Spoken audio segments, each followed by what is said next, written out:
with una questions so, because as I dey so, my blood dey boil.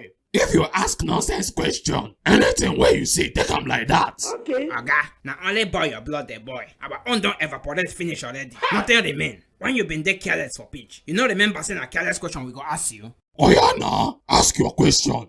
Na trust after una match with Bayern, you ever given a certificate of full participation for the 2023-24 Champions League tournament? Oh my God. Now your father dey give certificate of full participation. Why you go stone me shoe? No be legit question be that.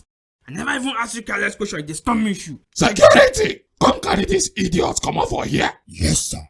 Next question.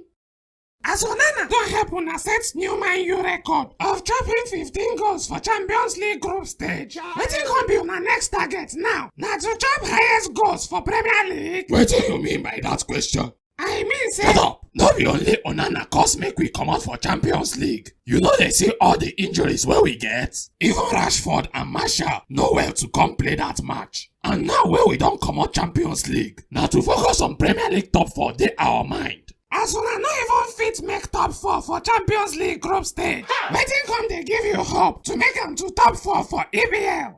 I told am! Security! Come carry this useless reporter come out for my front. Him papa no fit make top 4 for Champions League group stage. Next question.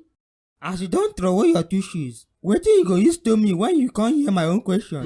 Now this mic I go use. But you no fair o. Mike heavy pass shoe na. Then you better no ask stupid question. Okay na, I go ask you the most polite question wey dey my mind. Oh yeah, ask, I no get time.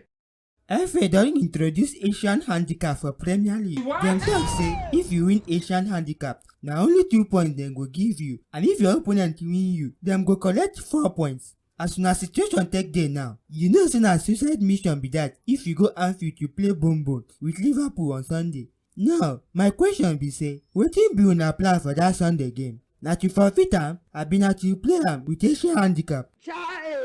Security, abeg help me call FA hotline to check whether wetin this guy dey talk na true. Na handicap you wan use? I don already call them, sir. Na lie that guy dey lie.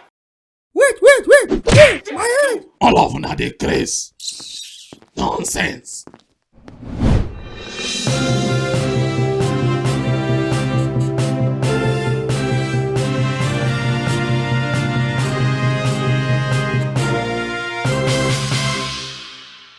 Oga Sarri and Oga Teta, una welcome. Kubala. My guy. Oga Teta, congratulations for your Champions League qualification to the round of 16. Kubala, you don define Arsenal club, abi? No. Then why you no congratulate me? I no qualify for round of 16 join. Why you congratulate only am? Abeg leave the guy, Joe. Why him no go congratulate me? I carry first my group with PSV and Sevilla dey. Which kind talk be that one? Atletico Madrid no dey my group. Oga Sarri, na you no gree me finish. I for congratulate you join. Okay, PSG narrowly qualify based on say dem knack AC Milan for head-to-head. Oga Teta, how far you think say dem go fit go for this their Champions League campaign? Dem no go far. Depending on the club wey dem draw give dem, dem fit even comot for round of 16. Person wey e go sweet me pass if dem comot na Mbappe. Him think say na only am fit carry PSG, and now him dey stuck with the club because Madrid no need am again due to Bellingham. Napoli managed qualify for Champions League after dem win Braga 2-1, but e be like say dem dey struggle for Serie A. Which kind e be like? Club wey dey 6th for table? No worry, I go soon overtake them. I tell una say since whether their spaghetti coach comot to go coach motherland, Napoli own just finish. Na average team dem beat now. Serie A table leaders go waka go Stadio Olimpico to battle with Lazio on Sunday. Oga Teta, wetin you dey expect for that game?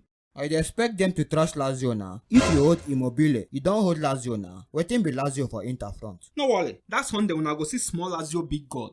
That same Sunday, Man U go travel go Anfield to collect beating. My God. Yes na, to collect another beating of their life. I for like make dem win Liverpool but just capitulate that their hope, because even healthy teams dey struggle to come out with any better result from Anfield. E come be this Man U wey dey suffer from kwashiorkor you wan get hope for. If dem even carry their boxers come back, I go clap for them.